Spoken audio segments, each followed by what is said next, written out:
ये 13 दोष ऐसे हैं जिसके जीवन में होंगे तो उसको कभी शांति, कभी सुख, कभी ऐश्वर्य ये टिकेगा नहीं और दुर्गति निश्चित हो जाएगी।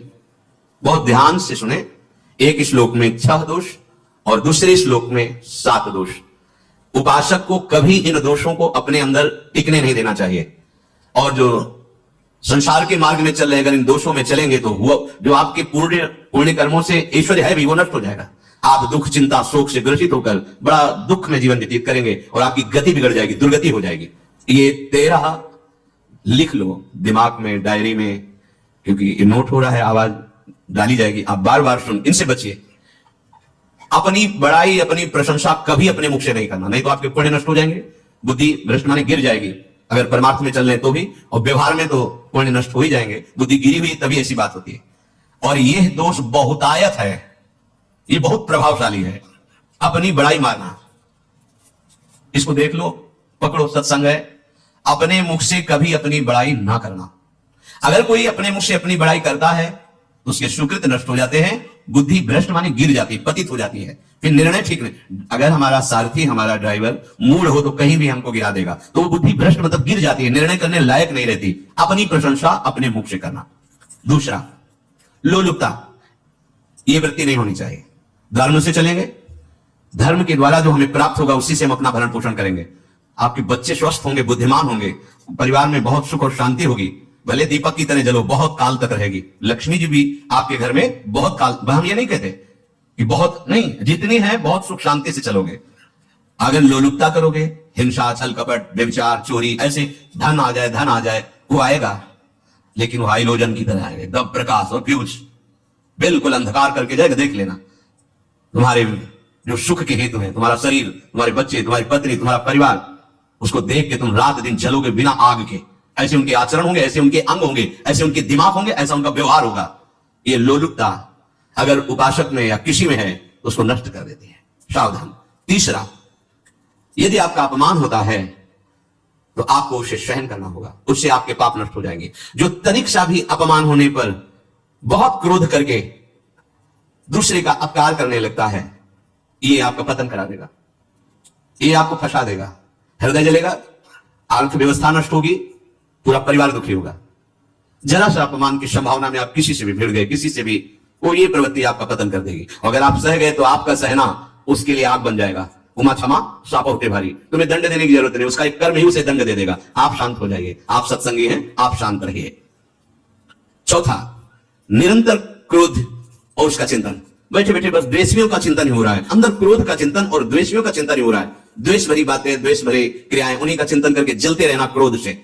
उपासक को तो क्रोध करना ही नहीं चाहिए, बहुत शांत, ठीक है, अभ्यास में कभी क्रोध हो सकता है, उसको भी समन करो, अंदर से प्रायश्चित, जैसा कि अब गलती हुई, आगे नहीं करेंगे। और व्यवहार में भी क्रोध को आप पीना सीखें।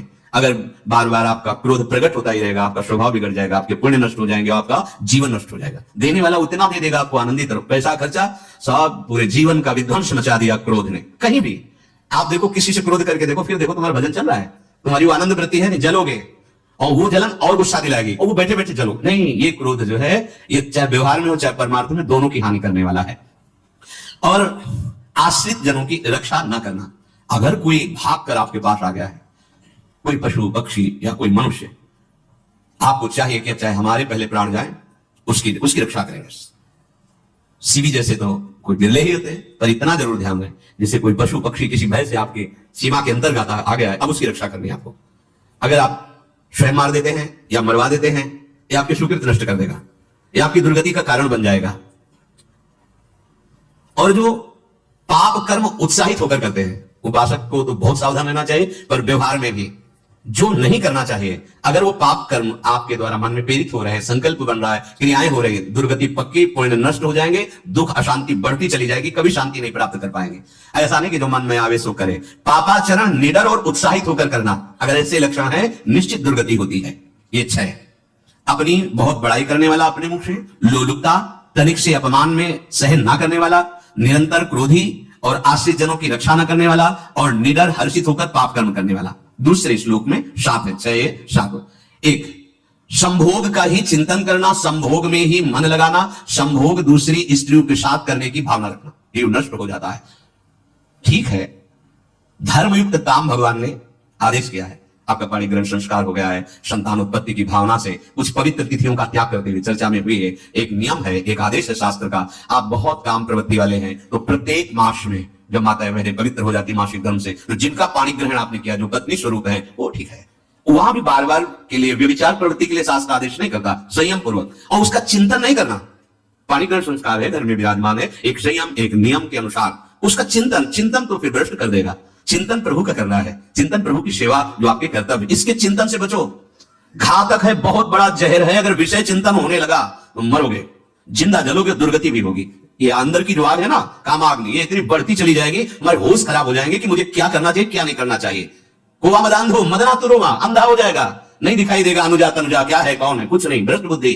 संभोग का चिंतन, चिंतन नहीं।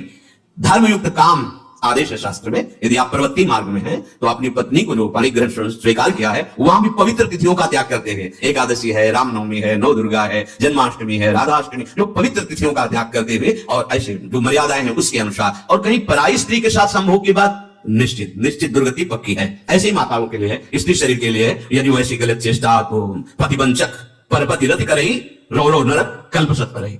ये भोग चिंतन से बचने की चेष्टा कीजिए तो क्रिया से अपने आप बच जाएंगे। विषमता रखने वाला, सबके साथ बर्ताव ऐसा कि मैं बहुत श्रेष्ठ हूं और दूसरे सब नहीं, ऐसा व्यवहार नहीं। सब भगवत स्वरूप है, समान व्यवहार। जैसे आपके भोजन है तो जो आप आ रहे वही सबको दीजिए, बैठने की व्यवस्था, उठने की व्यवस्था, क्रम बाई क्रम, पर उसको भी नीच भाव से मत देखिए। उस कोटि का उसको प्यार दीजिए, दुलार दीजिए, सम्मान दीजिए। इतनी विषमता ना फैलाते रहे अपने जीवन में कि आप सबके निंदा के पात्र बन जाए। विषमता नहीं, सबको प्यार। हाँ ठीक है, पुत्र का अलग प्यार है, भाई का अलग प्यार है, पिता का अलग प्यार है, पर हमारा व्यवहार प्रीति युक्त होना चाहिए, विषमता भरा नहीं होना चाहिए। अगर हमारे चित्त में विषमता ही रही तो संसार है, प्रभु नहीं है। जीत विषम संसार कीर्ति जग विस्तर है। जो विषमता पर विजय प्राप्त कर लेता है वही भगवत प्राप्ति का अधिकार है। ये विषमता बहुत बड़ी हानि है। तीसरी बात, अत्यंत मानी होना। जहां आपके प्राण कमजोर होंगे, पुण्य नष्ट होगा, आयुश्री सब नष्ट होना है, ऐसे आचरण करवाएगा गुरुजनों के साथ, महापुरुषों के साथ। ये बहुत नीच प्रवृत्ति है। अत्यंत मान प्रियता, मुझे सम्मान मिले, उत्तम प्रवृत्ति है। सबको मान देना, स्वयं अमानी रहना। चौथा, दान देने की बात कह के मुकर जाना या दान देकर पश्चाताप करना। दे दिया है, बहुत जल रहे हो, दूसरे से वार्ता कर रहे हो कि पता नहीं क्या बुद्धि में हो गया, आपने उसको इतना कहा था, उतना दे दिया, क्यों दे दिया, ऐसा मतलब अंदर चिंतन करना, क्यों दे तो दिया।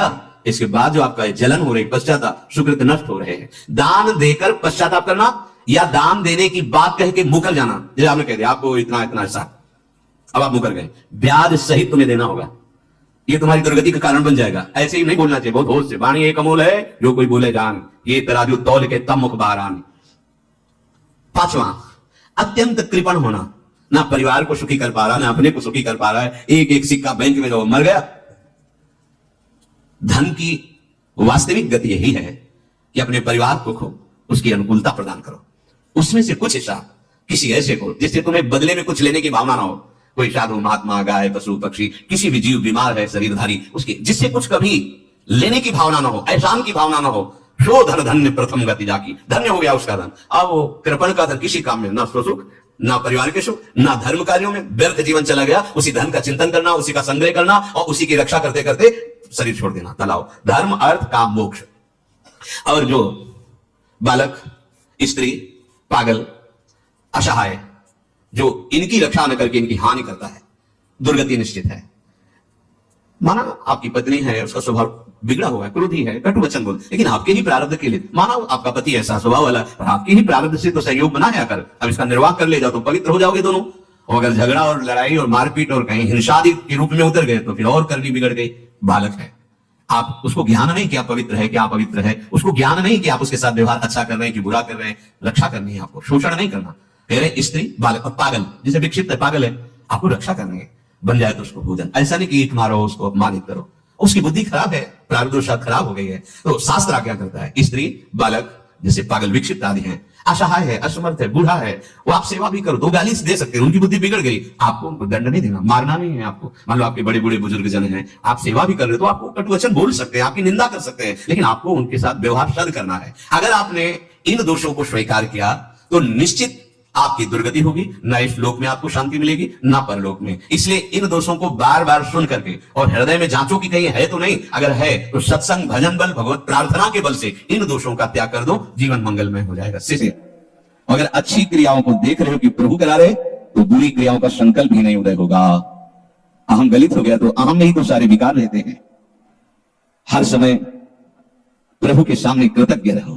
कितनी कृपा, क्या हमसे लेना है आपको? आपको पूर्ण काम हो, हमें इतना दुलार कर रहे हो बलिहारी प्रभु। वो बार बार मन उनके चरणों में लौटता रहता है। प्रभु का